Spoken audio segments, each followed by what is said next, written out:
السلام عليكم، ازيكم حبايبي؟ يا رب تكونوا بخير. النهارده بقى نعمل بسكوت بالعجوه، اقتصادي جدا وسهل. يلا بينا على الطريقه. في بوله انا حطيت بيضه كامله، معلقه صغيره خل، الخل ده بيمنع زفاره البيض، وربع معلقه صغيره فانيليا، ونص كوبايه سكر بودره. وبقلب بقى بالمضرب اليدوي لحد ما السكر ده يدوب مع البيض والفانيليا. بستمر كده في التقليب لحد الخليط ده يكون لونه فاتح. بضيف بقى نص كوباية زيت على سمنة، وبقلب بقى كل المكونات كده لحد ما القوام الزيت والسمنة والسكر يدوبوا مع بعض. كده بقى الخليط جاهز. ننخل 3 كوبايات دقيق بالكوب المعياري. انا كده نخلت 3 كوبايات. نخل الدقيق بيدي طراوه قوي للبسكوت. ربع كوب لبن بودر نخلته مع الدقيق، معلقه كبيره نشا. بنخل المكونات دي كلها مع بعض، ونص معلقه صغيره بيكنج باودر. بعد ما نخلت المكونات دي كده كلها مع بعض بقلبها. اجيب خليط السوائل واقلبه تقليبتين. اضيف بقى السوائل على الدقيق.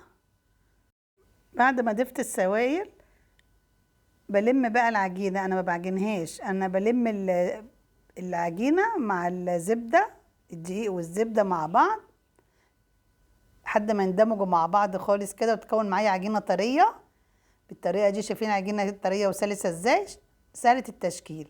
بجيب بقى الستريتش وبحط قطعه العجينه، بلفها بقى في الاسترتش كده وبقفلها كويس واسيبها تريح بقى كده في التلاجة بتاع 10 دقايق. كده بقى العجينه معايا جاهزه اهي.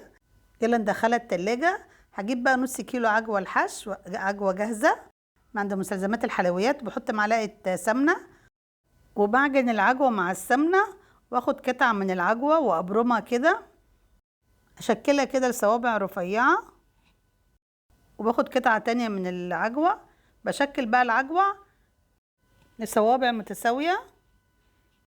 لما بشكل العجوه بيبقى سهل ان انا اشكل البسكوت بالعجوه. كده بقى شكلت العجوه، احطها بقى في الطبق. اجيب بقى ورقتين من ورق الزبده، اقص كده بالمقص، واجيب بقى العجينه بعد ما ريحتها في التلاجة 10 دقايق، احطها على ورق الزبده وافرد من فوق ومن تحت ورق زبده، وافردها كده بالنشابه بسمك سنتي. لازم يكون السمك واحد بسوى واحد. كده بقى العجينه جاهزه.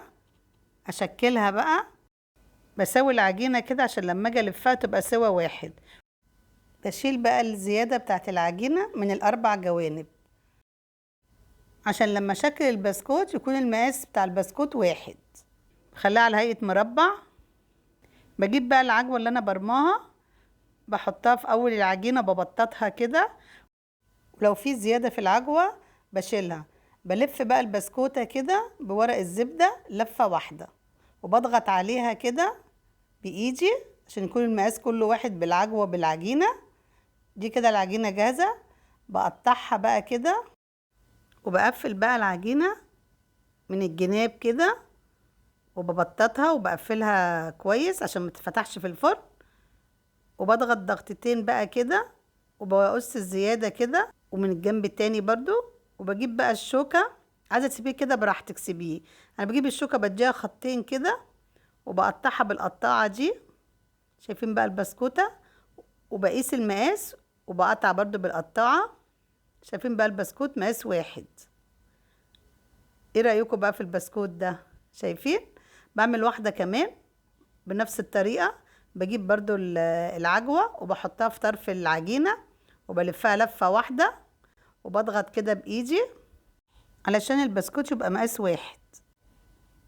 بقطعها بقى وبقفلها برضو بنفس الطريقه. بجيب الشوكه وبعملها خطين كده وبقطعها بالقطاعه. عايزه تعرجي عايزه ترفعي براحتك. المقاس ده كده حلو والشكل كده مظبوط. وبقطع كده بالقطاعه شايفين بقى بالطريقة دي كده حبايبي، والزيادة بشيلها. ادي بقى البسكوت سهل جدا وبمقادير بسيطة جدا واقتصادية. شايفين بقى جمال البسكوت كده. بقى خلصت تشكيل البسكوت. شايفين بقى المقاس واحد ازاي. بسيبه يريح 10 دقايق. اكون مولعة الفرن على درجة حرارة 180. بحطه في الرف الوسطاني يقعد نص ساعة، ساعة الا ربع، لحد ما يطلع وياخد اللون الذهبي الجميل ده. ايه رأيكم بقى في الجمال ده؟ اتمنى الفيديو ينول اعجابكم. ولو اول مرة تشاهدوا قناتي مطبخ سومة واسهل الاكلات، اتمنى الاشتراك في القناة وتفعيل الجرس ليوصلكم كل جديد. وده الشكل النهائي للبسكوت، وبألف هنا عليكم يا حبايبي.